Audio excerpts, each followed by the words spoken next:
In 2022, everybody's talking about whether we're gonna enter recession, but the truth is we are already in recession. Before you guys could understand why we are already in recession, I must explain the cycle that happens every decade. Recession and inflation exist at the same time. How does that happen? Is to keep balance inside the economy. Inflation is actually a good thing to us, even though some people say, oh man, the inflation is really bad.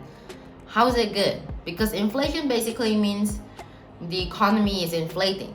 It means that the economy is doing great, more people are having more money, or you can define it as the government printing more money so people can use more money. But why is inflation bad? Because when people has more money to spend, they tend to buy more things, When they buy more things get more expensive. Why does it get more expensive? They're already buying your things. You are not having more demand and lesser supply. Why does the thing get more expensive? Technically, if more people buy, you do get less supply to everybody.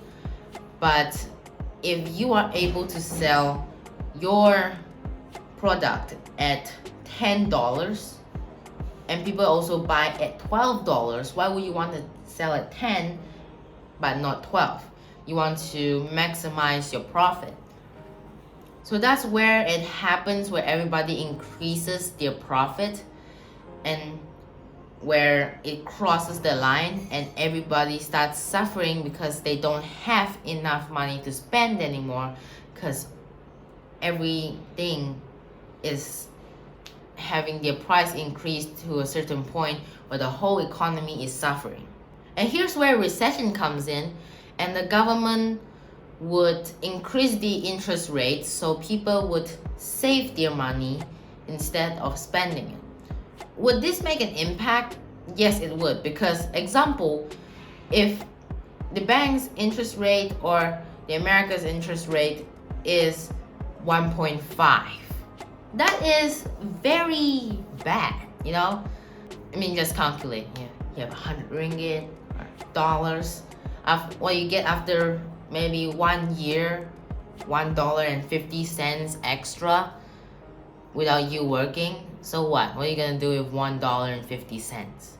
But imagine this. They increase the interest rate to 3%. Then if you put in maybe a larger scale amount, like 100,000, then you will get $4,000 free cash in 1 year. Who wouldn't want free cash, right? $4,000, that's a lot. Or you can say if you put in $100, you get $4, which is a massive increase. So people would tend to save their money instead of just spending it off, because now they see an increase or an opportunity. And once they do that, it means that people save their money. And what happens when people put their money in the savings? It means that they are cutting their costs. And when they cut their costs, it means that they don't use their money. And when they don't use the money, the economy doesn't flow. It means they're stopping it. They're making the economy stuck. Well, here's the tricky part, which they have to time properly. Because you can't completely stop the economy. The whole world will die. So they stop the economy for a certain amount of time and inflate it again. Stop the economy and inflate it again. So overall, the economy goes down, but not like a hill down, straight down, that will kill everybody. The government has the ability to do this, meaning, yes, the economy is basically controlled by the government. Yes, we're living in a system that we can't control. The only thing we can control is how much income we get and how we increase it. But overall, the flow of the economy, we can't control that. The government controls that. And when they do the recession, I call it killing the economy. Or you could say saving it. Because when they kill the economy, people would be desperate. They would cut down the prices and things will become cheaper. So they are basically trying to reset it to base form, and they're gonna start inflating the economy again.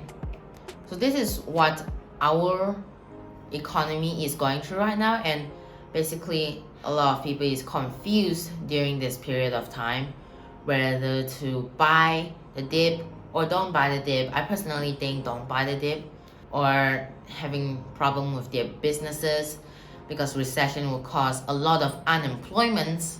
It's really bad for a lot of people in the world, because most of the people in the world are employed with their jobs. But at the same time, if they don't execute a recession, which would be a depressing phase for the economy, everybody would also suffer. So until the reset is finished, then everything will go back to normal. And with all the politics going on in the strongest country, America, and the upcoming election for Joe Biden, there is a lot of things going on, but the economy will eventually recover, so don't lose hope yet, guys. Well, that's it for me today. Like and subscribe. Bye.